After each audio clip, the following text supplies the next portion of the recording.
नमस्कार, मैं हूं श्वेता राजपूत और आप देख रहे हैं नशा मुक्त अभियान पर हमारी विशेष पेशकश, जिसमें आज बात नशा मुक्त अभियान की करेंगे। प्रदेश के कुल 22 जिलों में से 16 जिले नशे की दलदल में फंसे हुए हैं। चिंता की बात ये भी है कि ये सभी 16 जिले सिरसा से लेकर अंबाला तक पंजाब की सीमा से सटे हुए हैं। मुख्यमंत्री मनोहर लाल की चिंता इसी बात को लेकर है कि कहीं पंजाब जैसा हाल हरियाणा का भी ना हो जाए। इसी चिंता को ध्यान में रखते हुए मुख्यमंत्री मनोहर लाल ने हरियाणा को नशा मुक्त करने की शपथ ली थी। आज प्रदेश में नशा मुक्त हरियाणा के दावों की सच्चाई को जानते हैं।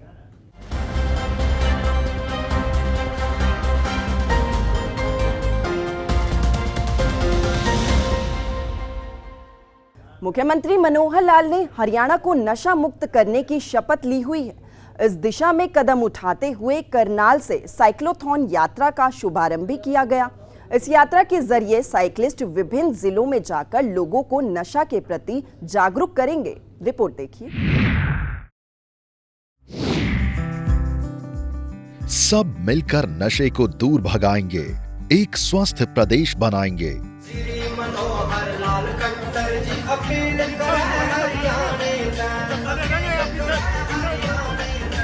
जिंदगी हो बर्बाद जाए।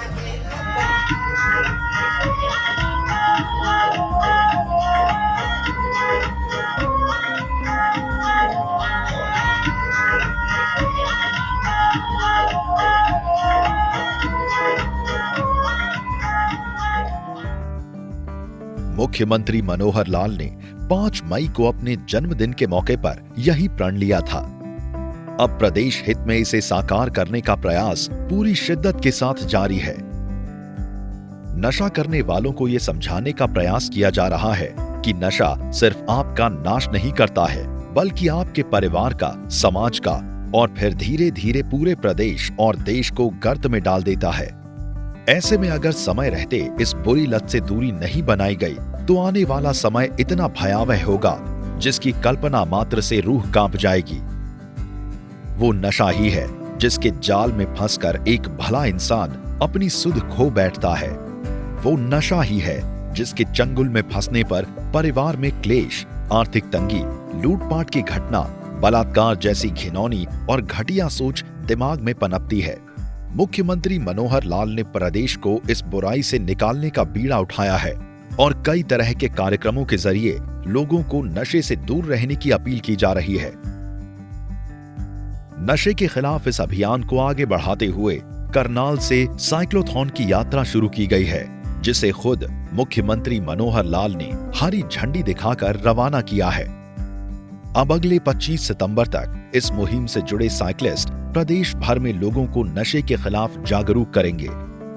इस मौके पर मुख्यमंत्री मनोहर लाल ने कहा, इस अभियान में सामाजिक संस्थाओं और साधु संतों का भरपूर साथ मिल रहा है।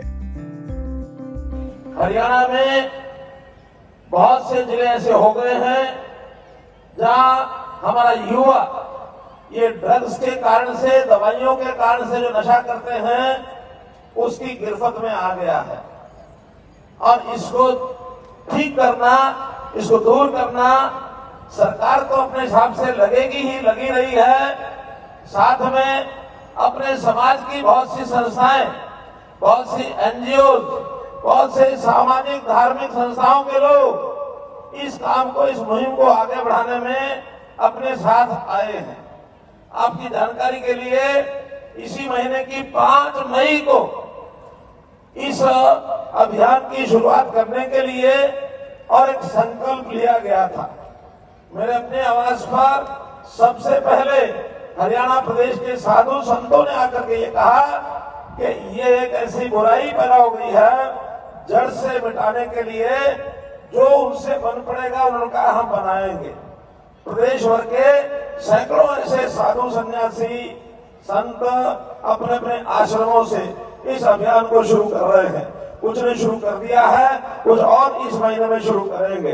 तो इस महीने का शुभारंभ हमने भी आज इस ड्रग फ्री हरियाणा का ये जो कार्यक्रम है एक साइक्लोथॉन के माध्यम से आज हम ये शुरू कर रहे हैं। नशे के खिलाफ शुरू हुई साइक्लोथॉन यात्रा 25 सितंबर को करनाल में ही समाप्त होगी। इस यात्रा की समाप्ति पर बड़ा कार्यक्रम आयोजित किया जाएगा। इसकी घोषणा मुख्यमंत्री मनोहर लाल ने कार्यक्रम की शुरुआत करते हुए की है। इस मौके पर सीएम मनोहर लाल ने एक और बड़ी घोषणा की है। अब सप्ताह में हर मंगलवार करनाल में कार फ्री डे रहेगा। इस दिन सभी सरकारी अधिकारी साइकिल से यात्रा करेंगे। साइक्लोथॉन यानी हम अपनी साइकिलों से यहाँ से शुरू करेंगे और ये साइक्लोथॉन यात्रा, साइकिल यात्रा पूरे हरियाणा में होकर के और 25 सितंबर को यही करनाल में आकर के इसकी समाप्ति होगी। 25 दिन की यात्रा है। यहाँ से यात्रा असंध, पानीपत, गोहाना, सोनीपत, सांपला, रोहतक, झज्जर, गुरुग्राम, फरीदाबाद, पलवल, नूह, रेवाड़ी, महेंद्रगढ़, चरखी दादरी, इसके बाद भिवानी, भिवानी से हांसी, हांसी से हिसार, भट्टूकला, एलनाबाद, डबवाली, सिरसा और सिरसा से रतिया, रतिया से टोहाना होते हुए नरवाना, नरवाना से आगे जींद, जींद से कैथल, कैथल से कुरुक्षेत्र, कुरुक्षेत्र से अंबाला, अंबाला से पंचकुला, पंचकुला से यमुनानगर और 25 तारीख सुबह यमुनानगर से चल के सायकाल यही एक बहुत बड़े सम्मेलन के रूप में करनाल में इसका समापन होगा। मित्रों, भाइयों, नशा मुक्त अभियान को सफल बनाना अकेले किसी सरकार के बस की बात नहीं है। ये अभियान तभी सफल होगा जब इसमें जन भागीदारी होगी।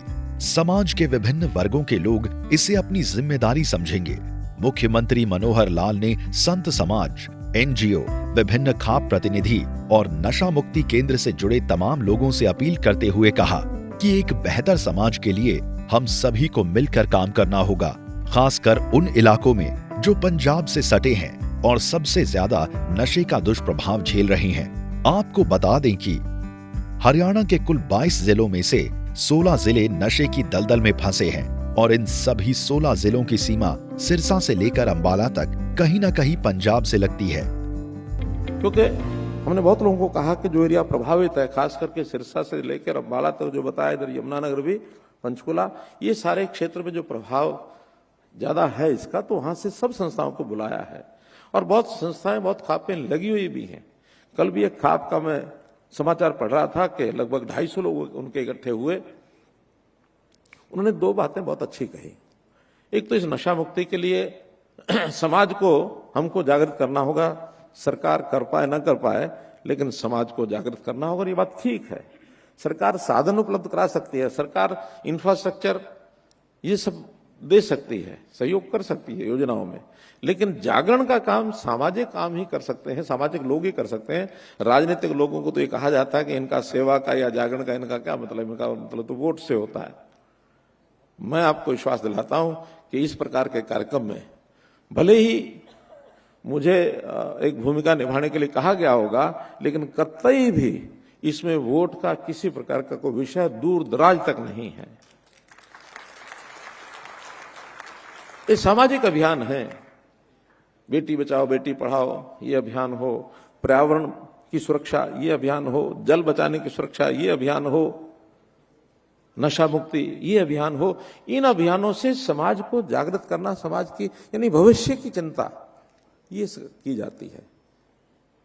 तो इसलिए आज का ये जो कार्यक्रम किया गया है, इसके अंदर शुरुआत है। इस शुरुआत को हर व्यक्ति के जीवन में, जीवनचर्या के अंदर ये एक विचार, ये इसका प्रभुत्व ये आए, इसके लिए हमको काम करना है। और मैं तो ये कहूंगा कि इस काम को शुरू करते समय जैसा बताया कि नशा मुक्त हरियाणा अभियान के लिए एक टास्क फोर्स का गठन किया जाएगा, जिसमें सभी धर्म वर्गों के लोग शामिल होंगे। मुख्यमंत्री मनोहर लाल ने संत समाज से आग्रह करते हुए कहा कि नशा पीड़ितों के बीच जाकर उन्हें जागरूक कर समाज के मुख्य धारा में लाने का काम किया जाना चाहिए। नशे के खिलाफ सरकार के कदम की जानकारी देते हुए मनोहर लाल ने कहा कि दवाओं की अवैध बिक्री को रोकने के लिए मोबाइल ऐप साथी बनाया गया है। आपराधिक गतिविधियों के डेटाबेस के लिए सॉफ्टवेयर हॉक विकसित किया है और पंचकुला में अंतर्राज्यीय ड्रग सचिवालय की स्थापना की गई है। सामाजिक संस्थाएं, धार्मिक संस्थाएं, कुछ सरकारी भी लोग उसमें रहेंगे एक आध पुलिस का व्यक्ति भी उसमें हम रखेंगे। डिपार्टमेंट्स के नाते ऐसे जैसे विभाग मैंने बताया, स्वास्थ्य विभाग, सेवा विभाग, ये भी उसमें रहेंगे और एक समन्वय बैठा करके पूरे प्रदेश में इसका अभियान चलाया जाए। और जो उसमें सहायता चाहिए, जैसे विभिन्न ऐप्स का हमारे आज की भूमिका रखने में राजेश खुल्लर जी ने जो विषय बताया बहुत विस्तार से हर प्रकार के ढंग से उन्होंने समझाया, तो उसमें ऐप्स का जिक्र किया है। साथी ऐप है और प्रयास ऐप है, हॉक नाम से कार्यक्रम भी चलाया है। हॉकर्स हमारा एंटी नार्कोटिक्स ब्यूरो, इसने भी अपनी योजनाएं बनाई है, गांव-गांव स्तर तक टीमें बना ली हैं। 5 मई को इसका भी हमने शुरुआत की थी, पुलिस के विभाग को कहा था, उन्होंने भी एक संकल्प लिया था। तो ऐसी टीमें बना करके जन जागरण वो भी करेंगे। संतों महात्माओं से मेरा निवेदन ये है कि अपने अपने स्थानों पर तो जो लोग आते हैं वो हमारे सब फॉलोअर्स होते हैं, हमारे जितने भी वहां आने वाले साधक होते हैं वो आते हैं। उनमें बहुत लोग ऐसे तो जो इन समस्याओं से पहले भी दूर होते हैं, लेकिन जहां समस्याएं हैं उन लोगों के बीच में जाना पड़ेगा, उन लोगों को इकट्ठा करना पड़ेगा, उनको बुलाना पड़ेगा और उसके लिए एक डाटा भी इकट्ठा किया जा रहा है कि कौन प्रभावित हो चुका है। ये जो दोनों ऐप्स बताई हैं इसमें वही चीज कि सप्लाई कौन करता है उस चेन को भी तोड़ना है, कौन इससे ग्रसित हो चुका है उसका भी डाटा इकट्ठा करना है और वो डाटा भी हम आप लोगों को उपलब्ध कराएंगे कि इसमें से कौन सा वर्ग है जिसको आप अपने पास बुला सकते हैं या उनके पास जा सकते हैं। पहला विषय तो ये कि जैसे बताया कि आज का जो थीम है इस दिन का, वो थीम मानव सबसे पहले नशा पीड़ितों को कलंक न माने।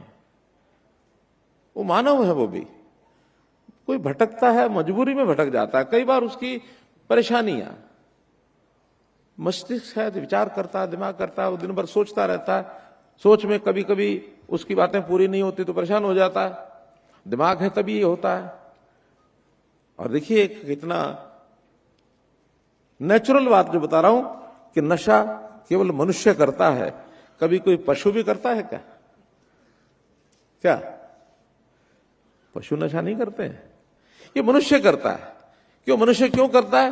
कि मनुष्य के पास बाकी चीजें तो पशु वाली हैं, एक दिमाग ही अतिरिक्त है उसके पास उतना दिमाग, हाँ काम चलाने के लायक बुद्धि उनके पास होती है, लेकिन जितना विचारवान, जितना मन, जितना बुद्धि, इसका तालमेल ये मनुष्य का होता है, उसी में से विकृतियां आती हैं। उस विकृति को ठीक करने के लिए बहुत से प्रावधान हैं, योग भी है, साधना भी है, मेडिटेशन है, सब है।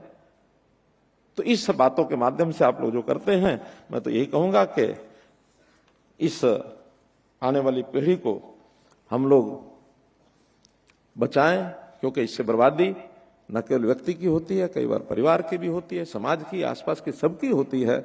तो बर्बादी न होने दें, खुशहाली में यह बाधा बनता है।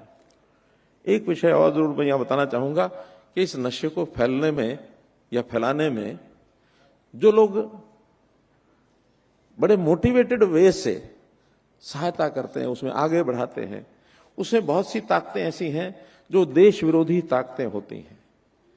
क्योंकि इस नशे के सामग्री का जो आदान प्रदान होता है, हरियाणा समेत पूरे भारत में नशे को बढ़ावा देने में विदेशी ताकतों की भूमिका जग जाहिर है और इसका सबसे बड़ा उदाहरण पंजाब है, जहां आए दिन पाकिस्तान की ओर से भेजी गई नशे की खेप बरामद होती है। मुख्यमंत्री मनोहर लाल ने इस पर अपनी चिंता जाहिर की है और ऐसे देश विरोधी ताकतों से बचने की अपील की है। एक विषय और जरूर मैं यहां बताना चाहूंगा कि इस नशे को फैलने में या फैलाने में जो लोग बड़े मोटिवेटेड वे से सहायता करते हैं, उसमें आगे बढ़ाते हैं, उसमें बहुत सी ताकतें ऐसी हैं जो देश विरोधी ताकतें होती हैं। क्योंकि इस नशे के सामग्री का जो आदान प्रदान होता है, उसमें पैसे का बहुत बड़ा रोल है। हजारों, लाखों, करोड़ों ये रुपया इधर से उधर आदान प्रदान करता है। व्यक्ति कई बार शॉर्टकट मारने के कारण से धन बल मेरे पास कैसे ज्यादा आ जाए, उसमें ऐसे ये जो राष्ट्र विरोधी गतिविधियां करने के काम होते हैं संलिप्त हो जाता है।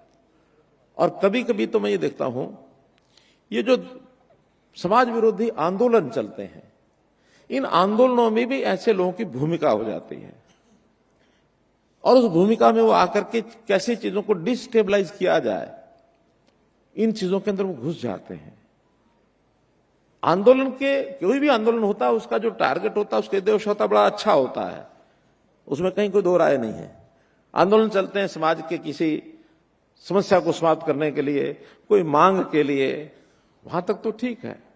लेकिन जब लगता है कि ये एस्टेब्लिशमेंट के विरुद्ध एक आंदोलन है, उस आंदोलन में वो घुसते हैं, उनका अपना स्वार्थ भी पूरा होता है, और कैसे एस्टेब्लिशमेंट को डिस्टेबलाइज किया जाए, कैसे सरकारों को अस्थिर किया जाए, इसमें बहुत बड़ा हेतु भी होता है।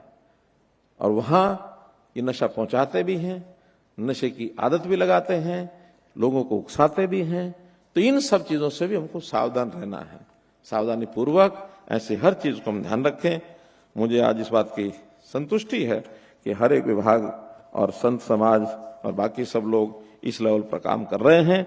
हम जहां भी हमने एक शपथ ली है नशा मुक्त कराने की, नशा मुक्त कराने की ये जो पहल की है, जब भी जहां हम समाज में ऐसे लोगों में जिनको नशा नहीं करना है उनसे संकल्प कराना है, थोड़ा इसमें बदल करके अपने अपने तरीके से एक मॉडल जरूर एक पत्रक बना करके संस्थाओं को भेजा जाए, लेकिन उसमें अपनी संस्था की ओर से उसको बना करके और नशा न करें लोग, इसके लिए संकल्प भी अधिकतम लोगों से कराना चाहिए। तो ऐसे नशा अभियान मुक्ति में इस अभियान को आगे बढ़ाएंगे। एक आंकड़े के मुताबिक प्रदेश में इस साल नशा तस्करी से जुड़े 6044 लोगों को गिरफ्तार किया गया है। कई नशा तस्करों की करीब 53 करोड़ रुपए की संपत्ति जब्त की गई है। प्रदेश में कुल 152 नशा मुक्ति केंद्र चल रहे हैं और अब मुख्यमंत्री मनोहर लाल प्रबुद्ध लोगों से इसमें अपनी भागीदारी निभाने की अपील कर रहे हैं। और एक दिन ऐसा आएगा जब नशा हारेगा, प्रदेश जीतेगा। ब्यूरो रिपोर्ट, सूर्या समाचार। मनोहर सरकार प्रदेश में स्वास्थ्य सुविधाओं को लेकर आए दिन खुद को शाबाशी देते नहीं थकती। सरकार का दावा है कि बीते 8 सालों में स्वास्थ्य सुविधाओं को बेहतर करने को लेकर कई सराहनीय कदम उठाए गए हैं, जिसका सीधा फायदा आवाम को मिल रहा है और खासकर उन लोगों को मिल रहा है जो गरीबी रेखा से नीचे जीवन यापन करते हैं, जो इलाज का भारी भरकम खर्च उठाने में सक्षम नहीं है।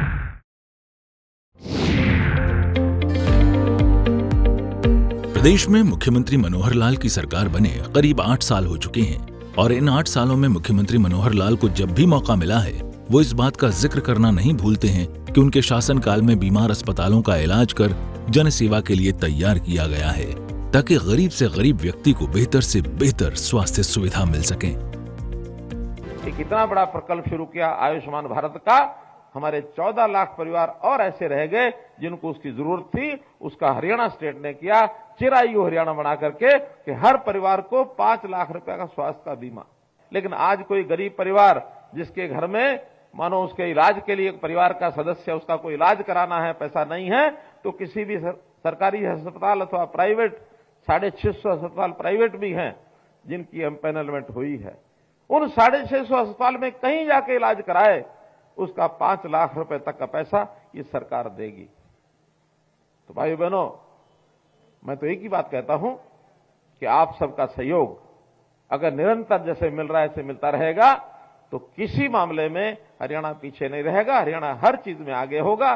शिक्षा है, स्वास्थ्य है, सुरक्षा है, स्वाभिमान है, स्वावलंबन है, 5 एस पर काम करने वाली सरकार आपके साथ हमेशा खड़ी है। आधी रात को भी आप पुकारेंगे तो हम आपके साथ आएंगे। मनोहर लाल का साफ मानना है कि सरकार की योजनाओं पर पहला हक गरीब का है जो खुद का इलाज कराने में सक्षम नहीं है। कई बार तो ऐसा भी देखा गया है कि बड़ी बीमारी में गरीब परिवार अपना सब कुछ खो बैठता है, जमीन मकान गिरवी रखने पर मजबूर होता है। अपनों की जिंदगी बचाने में सिर पर कर्ज का बोझ इतना बढ़ जाता है कि बीमारी से गरीब बाद में मरता है, आर्थिक तंगी से पहले मर जाता है। लेकिन अब मनोहर राज में ऐसा बिल्कुल नहीं है। अब किसी गरीब को इलाज के लिए परेशान होने की जरूरत नहीं है। कभी भी कोई गंभीर बीमारी या कोई चोट या किसी प्रकार का कोई ऑपरेशन जब वो कराने की बारी आती है तो हमेशा एक उसके सामने डॉक्टर के द्वारा चिट्ठा पकड़ा दिया जाता या इलाज कराने जाता, उसको पता ही नहीं लगता कि कितना खर्च इस पर आएगा कितना नहीं। अब एक मरीज अस्पताल के बेड पर चला गया है, अब वो बिना इलाज कराए वापस भी लाना उसके लिए संभव नहीं है। मन में उसके एक भावना भी है कि इसका इलाज होना चाहिए, कैसे भी होना चाहिए। सहायता कभी कभी कहां कहां थोड़ी बहुत होती है, कभी सीएम रिलीफ फंड में से कुछ मिल गया, कभी डीसी ने कुछ करा दिया, कभी किसी संस्था ने करा दिया, कभी अस्पताल वाले ने थोड़ा छोड़ दिया, लेकिन सबको लाभ मिलता नहीं है। और बहुत परिवार तो उस खर्च के लिए कर्ज ले लेते हैं, अपनी छोटी मोटी संपत्ति बेच देते हैं, लोगों की नौकरियां तक छूट जाती हैं। ऐसी समस्याएं इस गरीब परिवार के सामने बहुत देखने को मिलती हैं। साल 2014 से पहले प्रदेश के बीमार अस्पतालों को लेकर हर कोई फिक्रमंद होता था कि अगर परिवार का कोई सदस्य बीमारी की चपेट में आ जाता है तो उसे बेहतर स्वास्थ्य सुविधा कैसे और कहां मिलेगी। दरअसल पिछली सरकारों ने चरमराई स्वास्थ्य व्यवस्था पर लंबे समय से कोई ध्यान नहीं दिया था। प्रदेश के सरकारी अस्पताल बिजली, पानी जैसी मूलभूत सुविधाओं से महरूम थे। विशेषज्ञ डॉक्टर और दवाइयों की भारी किल्लत थी। लेकिन अब वक्त और हालात दोनों बदल चुके हैं। साल 2014 में प्रदेश की कमान मनोहर लाल को मिलने के बाद बीमार अस्पतालों को आईसीयू के बाहर निकाला जा रहा है। प्रदेश में कई नए अस्पताल खोले गए हैं। पुराने अस्पतालों में सभी सुविधाएं बढ़ाई गई हैं और डॉक्टरों की कमी को पूरा किया जा रहा है। 2 साल के बाद हर जिले में ये मेडिकल कॉलेज के निर्माण का कार्य ये शुरू हो जाएगा और जब ये पूर्ण होगा तो आज जो डॉक्टर्स हमारे यहाँ लगभग 1800 एमबीबीएस के डॉक्टर्स का एडमिशन होता है, सबके पूरा होने के बाद 3000 डॉक्टर्स की और एडमिशन ये होंगे, जिसमें से हमारे डॉक्टर्स की संख्या जो आज निश्चित रूप से बहुत कम है। एक WHO के अनुमान के हिसाब से 1000 जनसंख्या पर एक डॉक्टर का होना ऐसा तय किया गया है। उस हिसाब से हमको 28,000 डॉक्टर चाहिए। अभी तक हमारे पास मात्र 13,000 डॉक्टर्स हैं। तो ये 28,000 डॉक्टर के लिए हमने जो नए बनने वाले डॉक्टर हैं उनको भी एक निवेदन किया है, एक अपील की है कि कम से कम 5 वर्ष सरकारी नौकरी में वो अवश्य रहें ताकि हमारे डॉक्टर की जो संख्या है उसको पूरा किया जा सके। प्रदेश में अस्पतालों की मनमानी किसी से छिपी नहीं थी, जिसकी कीमत कई बार लोगों को अपनी जान गंवाकर चुकानी पड़ती थी और ये किसी भी प्रदेश के लिए शर्मनाक है। ऐसे में मनोहर सरकार की ओर से कई कड़े कदम उठाए गए हैं। जो अस्पताल पहले अपनी मनमानी के लिए जाना जाता था, आज वो मरीजों का हमदर्द बनकर इलाज कर रहा है। अस्पतालों में साफ सफाई और डॉक्टरों की लापरवाही बड़ी समस्या थी। कई बार मरीजों की ओर से इसे लेकर शिकायतें भी सामने आती थीं। मरीजों की शिकायत होती थी कि वो इलाज के लिए अस्पताल पहुंचते हैं, लेकिन अस्पतालों की गंदगी उन्हें एक नया रोग दे देती है और इसकी सुध लेने वाला कोई नहीं था। डॉक्टर और मरीज के बीच एक गहरी खाई बनती जा रही थी। कई बार तो मारपीट तक की नौबत आ गई। लेकिन अब मनोहर नीतियों की वजह से सरकारी अस्पतालों के प्रति लोगों का भरोसा बढ़ा है।